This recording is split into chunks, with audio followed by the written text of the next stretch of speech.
Hello everybody. Today I'm going to look very briefly at a very cool little piece of functionality in Google Search.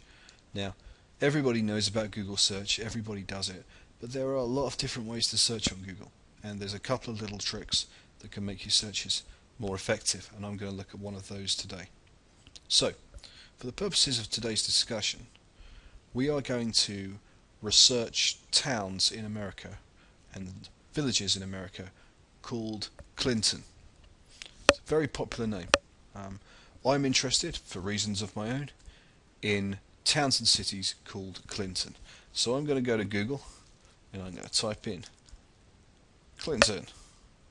What do you think is going to happen? Okay, no surprises here. The vast majority of content that Google will return in a search for the word Clinton will be regarding William Jefferson Clinton, known as Bill, the 42nd President of the United States, and of course Hillary Rodham Clinton, his wife, another very high-profile Democrat politician. So, when we scroll through here, it's going to be a while before I find anything about the Clintons that I wanted to look at. I guarantee you if I go up and type in Clintons, will that make a difference? None whatsoever. Bill Clinton, Hillary Clinton, Clinton Foundation, Clinton Global Initiative. Oh look, there's a Clinton cards gift shop in the UK, but still that's no use to me. So, what do we do? Well, here's a thought. In the search, after Clinton, type in a comma and type in -Bill.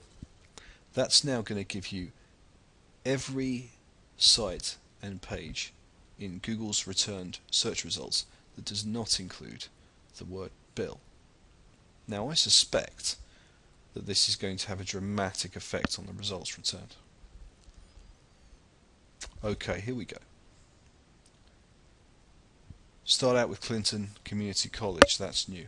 Now the news results still return results about the political Clintons, because just because you're not mentioning Hillary doesn't necessarily mean that you're not mentioning Bill. However, remember that the vast majority of articles written about Hillary Clinton will at some point make some reference to Bill, former president, her husband.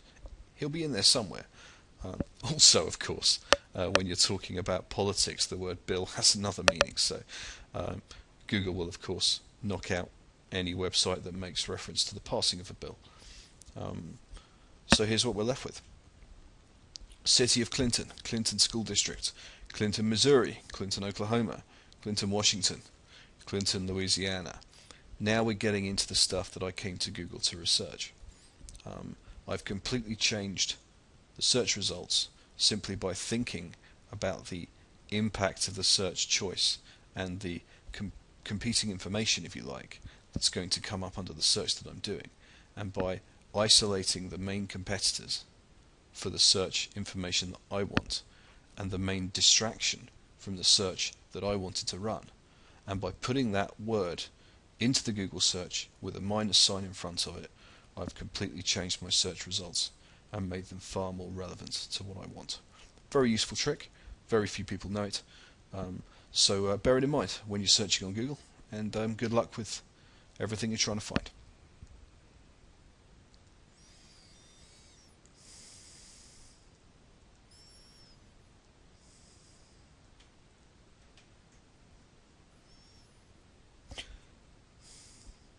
Hi everybody, today I'm going to take a quick look at Google and Google searching and maybe tell you one or two things that are very basic that a lot of people don't know.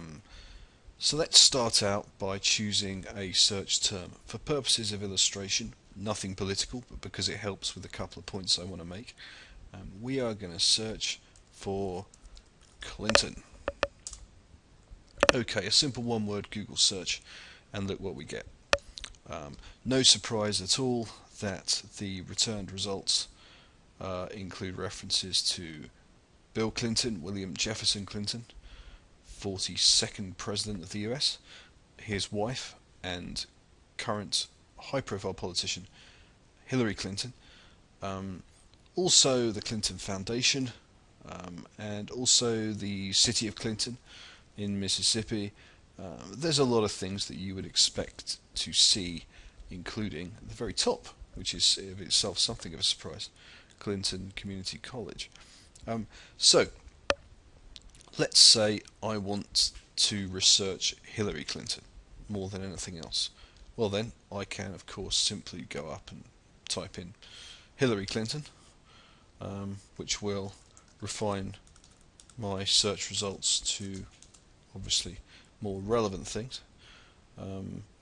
Now we're looking at Hillary Rodham Clinton, her Wikipedia page, her Twitter account, and some other related political things. Okay.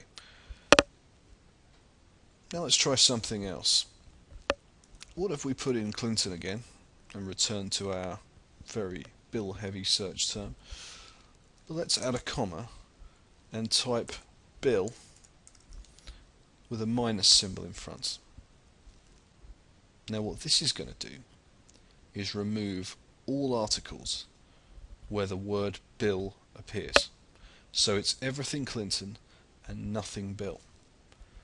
So now as we scroll through, look what happens. We end up with very little about Hillary, and much more about the city of Clinton, Clinton School District, Clinton, Missouri, Clinton, Oklahoma, Clinton, Washington. There are a lot of Clintons in the United States, and a lot of them have websites. Clinton, Louisiana, Clinton, Maine. Okay. So, what that tells you is you can easily take out a huge range of information that you may not want to see by putting a minus sign in front of a very common word associated with the information that you don't want.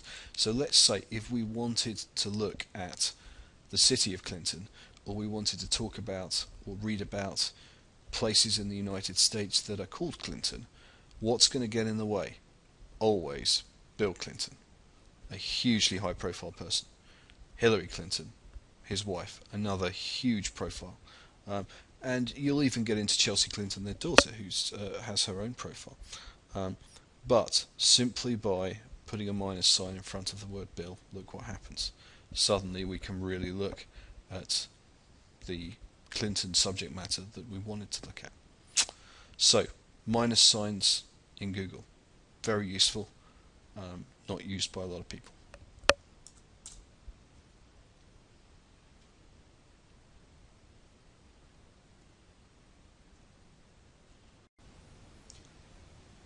Hello again everybody, and welcome to another very quick tutorial. I make these videos for people within the company that I work for, just to help them find useful ways to do things, but you're all very welcome to join and share this content. It's just intended to be helpful. Today I'm going to look very briefly at SmartArt, which is a new feature in the more recent versions of Windows. It's a really cool little tool that helps normal people who aren't graphic designers or generally or usually capable of putting together snappy things, to put things together that look good and feel professional. So today we're going to look at an organogram, an organisation chart, and how you can put together this kind of chart really quickly and easily using SmartArt. So we're doing this in PowerPoint, but SmartArt also works in Word, so if you usually work in Word, you'll find to work in Word. Okay, so we go up to the Insert tab at the top menu, and we select SmartArt. Okay, so to input SmartArt for a hierarchy, which is another word for organogram, just select the hierarchy tab, and then choose any one of these different kinds. We'll just start with the most basic one, which is the first one. Click OK. As you can see, it automatically populates with a top person, a PA type box to the left, which you can get rid of if you don't want, and then 3 people sitting underneath, just by means of a starting point. Okay, so I'm just going to put in some random names in here so you can see how the functionality works. So let's say we've got a guy called John Smith, because I'm really good at coming up with original names, and that he is supported in a PA role by James Spencer, and then underneath John, in the senior executive roles of this company, are David Jones, Marion Michaels, and Trevor Simon. I have absolutely no idea where I'm getting these names from, but we'll look into that later. Okay, so here's your basic organogram, and as you can see, all you've done is typed into the smart art.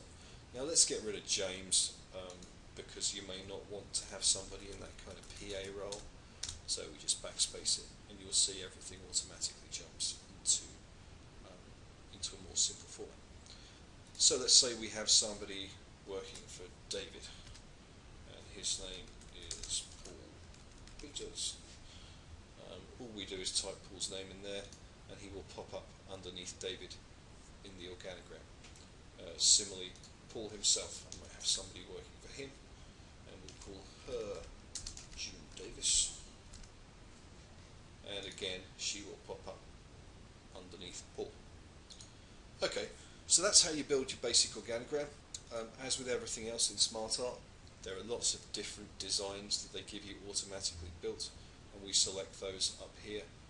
Click on that one, everything goes light blue with black, and there's even some 3-dimensional versions. I've always quite liked this one, or some really kind of weird and funky versions, but I'd always recommend whenever you're building something like this, don't use a silly 3D thing. People need the information. The clearer it is, the better. I've never liked people using those 3-dimensional graphs in Excel. The pie chart is perfect the way it is. Just leave it in 2 dimensions, and nice and simple for everyone to read. So we'll go back up and keep it in the original format. Okay, now these names are a little bit large for me inside the boxes, so I'm going to go up to Home, where it offers me the usual text options, and I'm going to knock that down to 14, and as you can see, the text fits a little bit more nicely in the boxes. Okay, so that's one very simple piece of smart art to help you build an organogram. You can obviously change any of the colours that you want to just by selecting the individual boxes. One more thing before we go. If you want to change the kind of organogram that you're using, then all you need to do is to select your organogram and come up here to the top panel and look for a different version. Here's one, for example, that runs from left to right instead of from top to bottom. That's always nice if you want a non-hierarchical hierarchy, if you like. Everything, again, is automatically formatted into the same relative relationships, just in a different way. Okay, so use PowerPoint, use Word, whatever you prefer, play around with it, and as always, it's best to learn as you go along. But that should get you started, and I hope it's helpful.